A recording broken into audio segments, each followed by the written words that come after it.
No, no more. Hurry, hurry. My wife's suspicious behavior became more noticeable, and I was spending my days feeling confused, when one day I suddenly received a strong phone call from her. I rushed over and found my wife there, having sex with my grandfather. My name is Hishi, 35 years old. I'm an ordinary salaryman at a small or medium-sized company. I've been working from home for 3 years now. It was hard at first, but now I'm pretty used to it. In the morning, I take my daughter I and my 2-year-old to nursery school, and work at home during the day. I hang out the laundry in between, go shopping in the evening, and maybe that's what they call a nurturing face. My wife, Haka, is 32 years younger than me. She works as a visiting caregiver. She's always liked taking care of people, and after working at a nursing home, she got her current job. She's kind and caring about her family, and sometimes she's crazy, so I fell in love with her at first sight and married her. When I met Haruka, I fell in love at first sight with her innocent smile, and the more I got to know her personality, the more I liked her. We were both at an age when we were considered to be in the marriageable age, so we moved forward with the plan from dating to marriage in about a year. After we got married, we had no major fights and our days were ordinary but happy. Since I was at home more, I took the initiative in doing the housework. Haruka was always so grateful. She always told me how grateful she was and we had a lot of conversations. Of course, our nightlife was going well, and I was born without any special discussion. After I was born, our life became even more exciting and I actively volunteered to take care of the child. Even though there was nothing special, we were just an ordinary family with laughter. That was our normal daily life. Until then, Haruka's behavior had changed a little in the past few months. When she came home from work, she looked more tired than usual. When I talked to her, she was somewhere in the background and would only give half-hearted replies like, "Yes. What's wrong? You seem tired lately." When I asked her that, Haruka muttered, "One of our users is a bit persistent." What do you mean by persistent? No, it's not that big of a deal, but he's close to me and asks me all sorts of questions and touches me, and he's a type of person I've never met before. Oh, that's sexual harassment. I reported it to my boss. Can't you change the person in charge? I was so worried that I raised my voice a little. Yes. But he recently got injured and couldn't move his body freely, so I think he's probably stressed out. I'll wait and see how it goes. I got angry when I heard that. Even if I told him to continue to wait and see, he should talk to his boss properly. Yes, I understand. But he laughed and said not to worry too much and that it was okay. But his smile was cloudy somehow. And the days of our relationship as a couple gradually became more and more intense. I'm sorry if I reach out to Haka's body as she sleeps next to me at night. Today, I was tired and I was being pushed around every day. I'm not the kind of guy who would force things. So I didn't ask her out anymore, but I felt more lonely. When I was rejected every week, even I started to get discouraged and we stopped having physical contact. And the decisive factor was Haruka's smartphone. One night, I was doing a little bit of work in the living room when she got up to go to the bathroom. Her smartphone was on the table, and the screen lit up and the line message rang several times. I got curious and checked her smartphone. On the screen was a name KK. Who was it? I thought it was a friend, but the way the name was registered was unnatural, and the frequency of the notifications was strange. When Haruka came back from the bathroom, I asked her casually, "Oh, your smartphone rang a lot just now. Are you okay?" Yeah, I'm okay. I further hit Haruka, who was panicking while checking her smartphone. I saw AK, but who? Someone from work. I don't know why it was that name. Sorry. You were noisy. Wow, I see. Her shaking was easy to tell, and I realized that she was up to something. Soon Haruka started to mute the sound of her smartphone inside the house. She even started taking her smartphone to the bathroom in the bath. Whenever her eyes met mine, she would hurriedly put it down with the screen facing down. The lid didn't hurt. I wanted to believe. But a dark, hazy anxiety was growing in my chest. One morning, when I was sending I off to the nursery school, she asked me quietly, "Hey, what would you think if I told you I wanted to quit my job?" "What's wrong all of a sudden?" "Yeah, nothing. Forget it." Haruka's expression was more depressed than usual. "Something is happening." But I didn't have the courage to ask. Because I felt that if I asked, I wouldn't be able to look away from the reality that lay ahead. My daughter's love was my only salvation every day. Her small hands, her small voice, her smile as she hugged me and said, "Dad, saved me" many times. No matter what, I have to protect this child. Thinking like that, I felt like I could turn a blind eye to unnecessary things. But I didn't notice the things that were spilling out like sand from my hands as I clung to happiness. That day, I was working on my computer as usual, hanging out the laundry and checking I's nursery school contacts. At that time, the smartphone in the living room suddenly vibrated. The screen displayed Haruka's name and the phone icon was flashing. I pressed the answer button, thinking that it was unusual at this time of night. "Hello, Haruka, not anymore. Please come quickly. Please come quickly." It was Haruka's scream. A piercing scream and rough concern. My spine froze in an instant. What happened? Where are you? Where are you? It's behind Senkuku Park. The moment I thought I heard a man's voice say that, the phone was cut off. I didn't understand what was going on, but my body moved before I could think, and I hurried to the house. I left I at the nursery school again and started the engine of my car. My mind was a mess as I stepped on the accelerator. Was it an accident? Did she fall? Or was she involved in a crime? I had to hurry, I had to help her. But for some reason, another anxiety was also brewing deep in my heart. Haruka's voice was filled with fear and something else uneasy. I felt like it had a bone-like sound. And that man's voice. Who on earth was that? No, I couldn't think about such things. I gritted my teeth and gripped the wheel, heading for the designated address. And when I arrived at my destination, the uneasy feeling quickly turned into certainty. The front door was half open. I had a bad feeling. My heart was pounding. "Haruka, are you okay? Haruka?"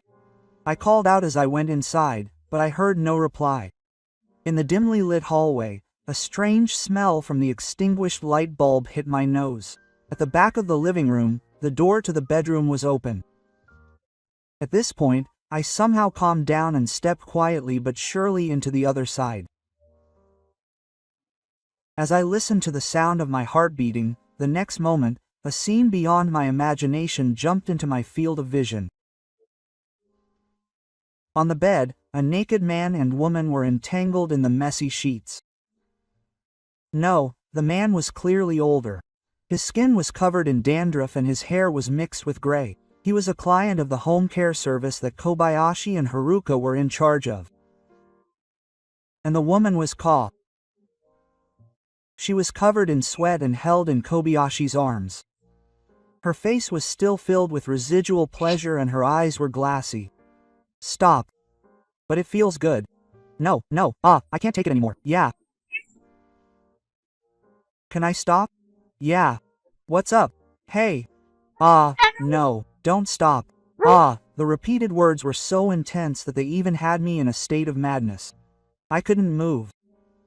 No, I didn't want to move. It felt like all the blood in my body was flowing backwards. My feet felt like they were going to collapse.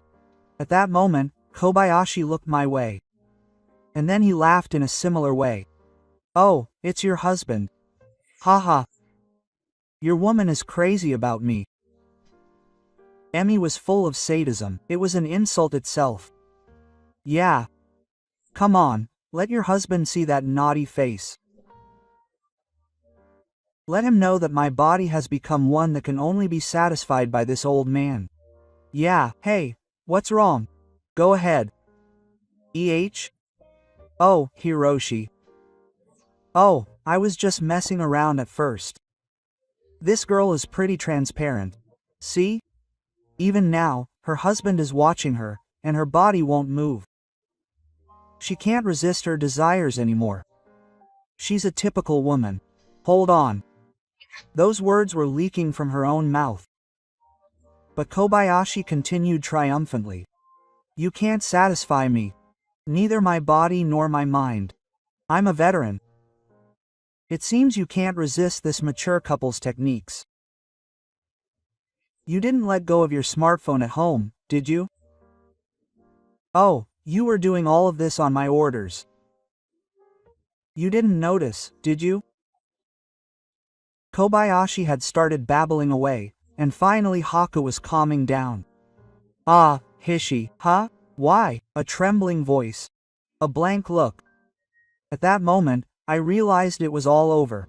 Hiroshi. Did you really call Kobayashi-san that time?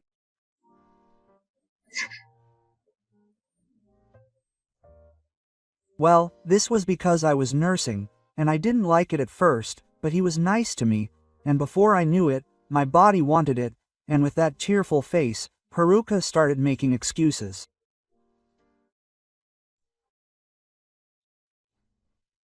But her words didn't reach me. I took out my smartphone and started to take a video silently. They were still naked, but I finally stopped the union here. During this time, I was watching my beloved wife being held by a frail old man and enjoying it. It must be hell just to imagine it. The two of them, Haruka's words, Kobayashi's face. I kept filming to record everything. Stop, Hiroshi. No, that's not it. Wait a moment, let me explain properly. What are you explaining? In this situation, do you know what you're doing? You're doing it with an old man who is a visiting nurse, and showing your husband how happy you are. What are you explaining in this situation? When I said that calmly, Haruka started crying. Grandpa started to spit out his underwear in silence, and looked dazed as if he was bored with this training ground. His expression was so different from the way he had been yelling a moment ago that I wondered if he was dazed. I realized that something inside me was completely over. I no longer felt anything. I didn't care anymore and I didn't want to be here. With that thought, I headed for the front door. Haruka was shouting something from behind, but I ignored it all and left the house. I didn't say anything, I didn't hear anything, and there was nothing left. When I left the front door, the sky was dyed red. The red sunset was somehow country-shaped. I got in the car and pressed my forehead against the steering wheel. I couldn't cry. I didn't even feel any regret or sadness. The worst outcome was probably hundreds of times worse than I had imagined, so I couldn't express it with feelings like sadness or shock. But even so, the only thing that was pent up in my heart was the feeling that I would never forgive him. That was all. However bad the situation was, I couldn't destroy Ai's daily life. I went to pick up Ai from the nursery school again. Fluffy hair, round cheeks, and a defenseless smile. Her small hand gently touched my fingers. There are things I must protect. Haruka is no longer my family. But Ai is different. My daughter, my treasure, I will never let her smile be destroyed. I have engraved it deep in my heart. I have come to a point where I can't go back. That's why I have no choice but to move forward. I will never look back. I vowed. When I returned home, I took care of Ai. Meanwhile, I contacted Haruka, asking her to please not come back today for Ai's sake. I contacted her and asked her to give me some time. I didn't really want to contact her like this, but I didn't feel like talking about what happened today in Ai's house. Haruka understood. She replied that she would contact me again tomorrow, and I sighed in relief. After I had fallen asleep, I finally sank my body onto the sofa and I couldn't move. I had a video of Haruka and Kobayashi in an indecent state on my smartphone, so I had evidence.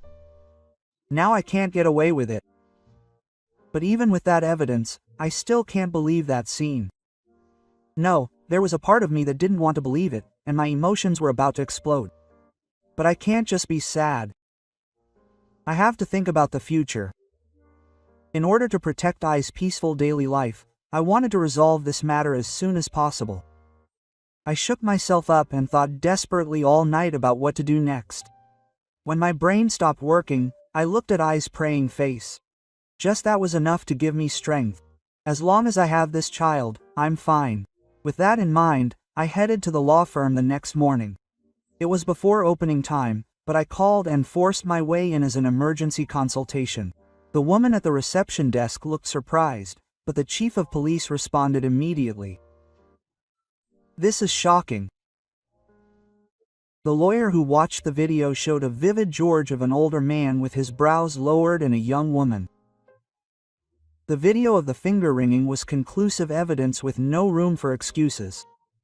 With this evidence, it is possible to claim compensation for indefinite acts. Moreover, if you wish, you can take the real rights. You can also report this matter to your wife's workplace as a social sanction. It was an irregular act between a user and a staff member. With this video, we can prove that there was no cooperation. I nodded. Yes. Please go in that direction. I'm planning to contact you today, so please do your best to notify me of the divorce by today. I bowed my head deeply. Perhaps the lawyer felt very sorry for me, because he kindly accepted the case and immediately arranged for the documents and necessary documents. That afternoon, I was waiting at home. Haruka had contacted me and said she wanted to talk, so I told her to come at 3 o'clock. Because I wanted to end everything in a time without love, I'm sure she's prepared for what happened last night. At exactly 3 o'clock, a tense Omikadeka appeared. The fatigue from yesterday remained on her face. Her eyes were clear and somewhat frightened. Well, I didn't eat or drink anything and couldn't sleep at all, so it might be the same. Hirashi, I'm sorry. I'm really sorry.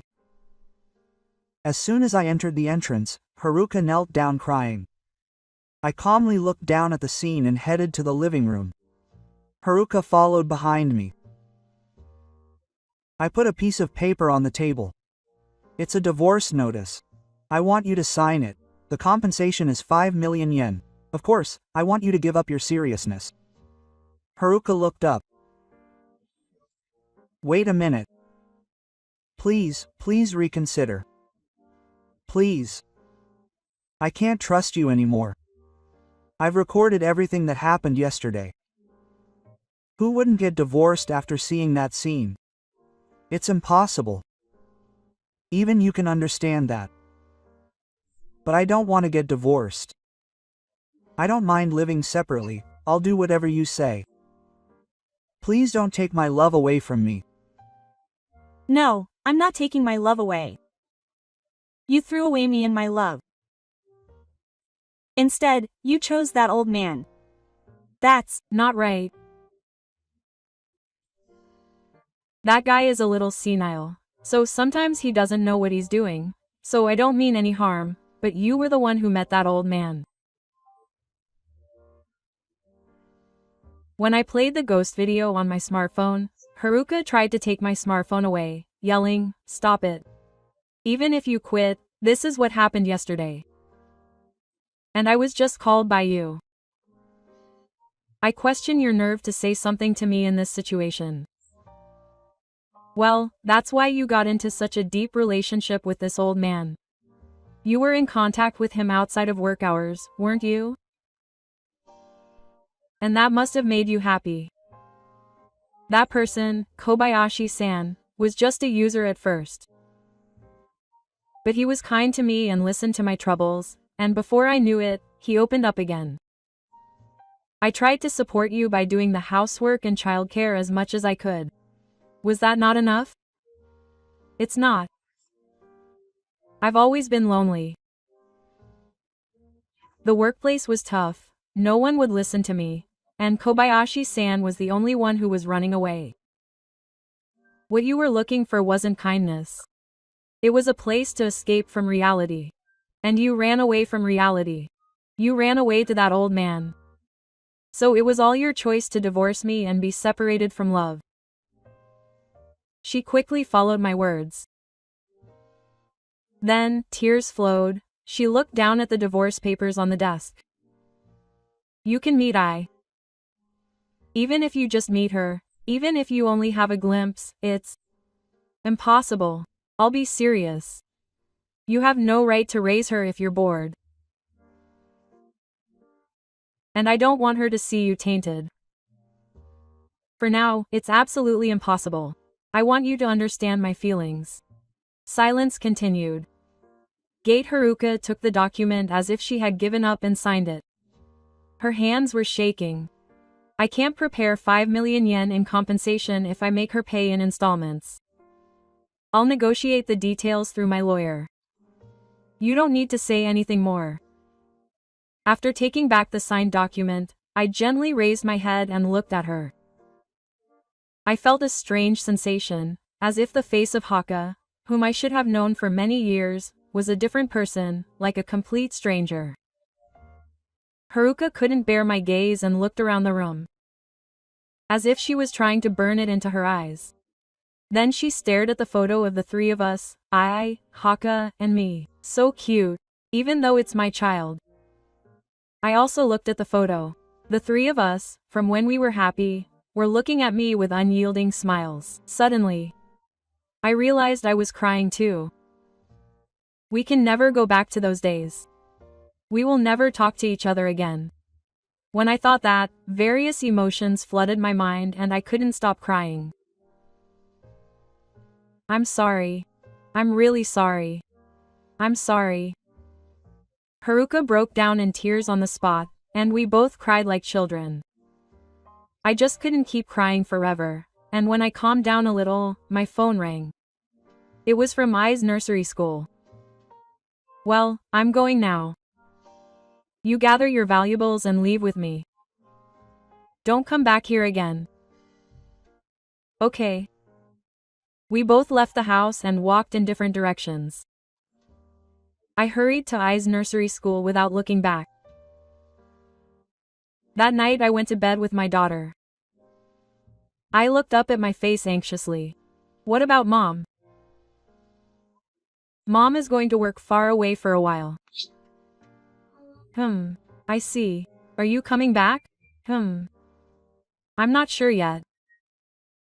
Let's go to bed soon. Yeah. Her small head was placed on my chest. I couldn't stop crying while stroking Ai's hair. I don't know if the path I chose was the right one. But I couldn't just turn a blind eye to it. I love you, Daddy. I said in a small voice.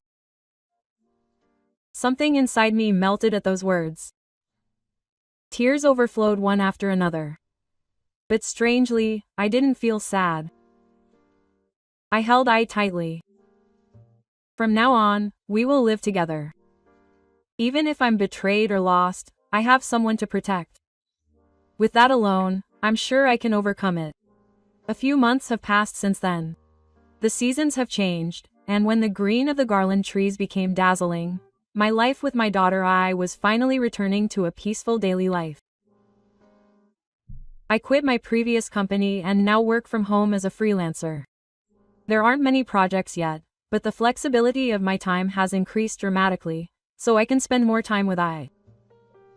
In the morning, we wake up together, make breakfast, and take turns going to the nursery school. On the way home, we stop by the supermarket to discuss tonight's menu and shop.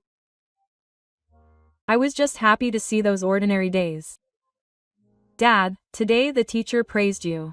I see. That's amazing. What did you do? It's because you loved me with lots of smiles. Oh, I see. Ai's smile is wonderful. I'm glad. On the way home from the nursery school, her small hand holds my finger tightly. How many times has that warmth saved me? That night when I was betrayed, it felt like my heart was burning deep inside. But it was this girl who woke me up and helped me move forward. After that, I received line messages from Ka from time to time. Let's meet for a little while. I want to see you. Please, let me hear your voice. I always regret all of that. I is living happily now. I don't want you to get in the way. I don't need any more words, and I didn't want to tell her anything. Rumor has it that Ka is still working in the nursing care field. I heard that she was fired from her visiting nurse job for her problematic behavior because she reported it to her lawyer. Rumors spread quickly that she had an affair with one of the client's grandfather, and she moved to a distant town because it was too hard for her. However, I heard that one day she showed up in front of Kobayashi's house and caused a fight. I don't care if she was trying to ease her loneliness with pleasure or if she was just floating. She didn't just lose her family. She also lost her trust, her dignity, and herself. She must have been stuck in the swamp of pleasure and is still struggling to get out. I no longer had the capacity to blame her or feel sorry for her. All I wanted was to quietly protect our days of love. One day, on a holiday afternoon, I was swinging on a swing at a nearby park. Her little legs were flapping and her voice screaming for more melted into the sky. I sat on a bench and watched her. Watch me, Pa. Oh, it looks like it's going to fly away. We laughed together. The wind blows through the swing chains, making a creaking sound. I didn't know that it was such a happy time, even though there was nothing there. When I think back to that training ground, my heart still breaks, but people can recover from broken hearts. Or maybe it's because we're broken that we can build something new. Even if we're betrayed, people can start over. I have a treasure to protect. Hey, Daddy, let's go slide together. Okay, let's go. Let's play a lot today. I take Ai's hand and stand up. Her small hand fits snugly into my palm. I felt that her warmth will illuminate our future. I thought as I watched Ai's back as she climbed the slide steps one by one. If this child can smile, I'm not afraid of any future. Even if there was a painful past, it's the past. I want to cherish this moment and live like that. I, who finished sliding down the slide, jumped into my chest with a smile. I love you, Daddy. I love you too. Yes. Happiness that father and daughter grabbed together. We walked out holding hands.